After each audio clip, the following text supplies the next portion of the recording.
জীবন না ভবিষ্যতে আছে আর না আছে অতীতে, জীবন তো কেবল এই মুহূর্তে আছে, অর্থাৎ এই মুহূর্তের অনুভব করাকেই জীবন বলে। যে সব ইচ্ছাকে ত্যাগ করে দেয় এবং আমি ও আমার এই লালসাপূর্ণ ভাবনা থেকে মুক্ত হয়ে যায়, সেই একমাত্র প্রকৃত শান্তি লাভ করে। অনেকেই মনে করে থাকেন যে সংসারে কাজকর্ম ত্যাগ করাই হলো সন্ন্যাস। কাজ মাত্রকেই তারা বন্ধন বা দুঃখের কারণ মনে করে। তারা সকল রকম কাজে পরিত্যাজ্য মনে করেন, কিন্তু তারা ভুল করেন। কর্ম ত্যাগ করা নয়, কর্মফলের লোভকে ত্যাগ করাই হলো আসল ত্যাগ বা সন্ন্যাস। নরকের তিনটে দরজা হয়: কামনা, ক্রোধ এবং লোভ।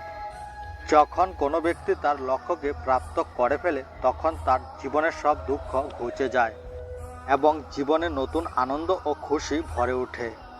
যার কাছে সুখ, দুঃখ, মান ও অপমান সবই সমান, সেই একমাত্র সিদ্ধ পুরুষ।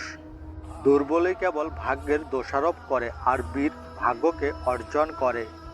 যে কোনো ব্যক্তি যা চায় জীবনে সেটাই পেতে পারে, যদি সে বিশ্বাসের সাথে সেই বিষয়ের উপর চিন্তা করে। কর্ম করে যাও, কিন্তু ফলের চিন্তা করো না। যেটা ঘটতে চলেছে সেটা ঘটবেই, যা ঘটবে না তা কখনোই ঘটবে না। এরকম নিশ্চয়তাপূর্ণ মনোভাব যার মধ্যে আছে, তাকে দুশ্চিন্তা কখনোই কষ্ট দিতে পারে না।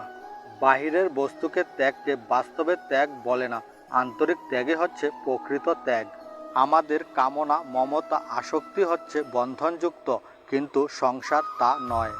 যখন এই সত্যের সাথে অসত্যের লড়াই হয়, তখন সত্য একা দাঁড়ায়। অসত্যের বাহিনী হয় বিশাল, কারণ তার পেছনে মূর্খ, লোভী, স্বার্থপর ও বিশ্বাসঘাতকেরা থাকে। হে অর্জুন, যবে যবে এই সংসারে ধর্মের অনিষ্ট হয়, এই সংসারে অধর্ম বৃদ্ধি পায়, তখন তখন ধর্মের রক্ষার জন্য এই পৃথিবীতে আমি আবার ঘুরে আসি।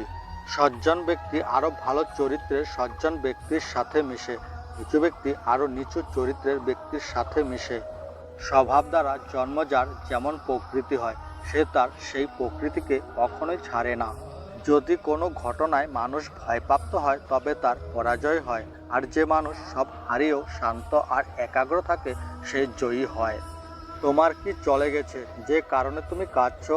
তুমি কি নিয়ে এসেছিলে, যা তুমি হারিয়ে ফেলেছো? তুমি কি সৃষ্টি করেছিলে, যা নষ্ট করে ফেলেছো?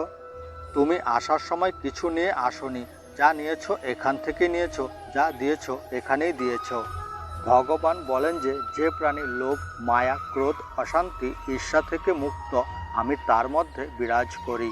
হে অর্জুন, আমি অতীত, আমি বর্তমান, আমি ভবিষ্যৎ, আমি সর্ব প্রাণীর মধ্যে বিরাজ করি। যে প্রাণী আমাকে মন দিয়ে স্মরণ করে, আমি সর্বদা তাদের পাশে থাকি। উৎসাহ এর চেয়ে বড় বল আর কিছুই নেই। উৎসাহী ব্যক্তি জগতের সব কিছু করতে পারে। শুধুমাত্র মনেই মানুষের মিত্র কিংবা শত্রু হয়ে থাকে। এই সংসার প্রতিটা মুহূর্তে পরিবর্তন হচ্ছে, আর পরিবর্তনশীল বস্তু সর্বদা অসত্যই হয়। সময় কখনো মানুষের নির্দেশিত পথে চলে না, মানুষকে সময়ের নির্দেশিত পথে চলতে হয়।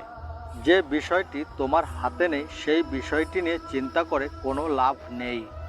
অগ্নি যেমন ধূপ দ্বারা আবৃত থাকে, দর্পণ যেমন ময়লা দ্বারা আবৃত থাকে, অথবা গর্ভ যেমন জরায়ু দ্বারা আবৃত থাকে, তেমনি জীবাত্মা বিভিন্ন মাত্রায় এই কামের দ্বারা আবৃত থাকে।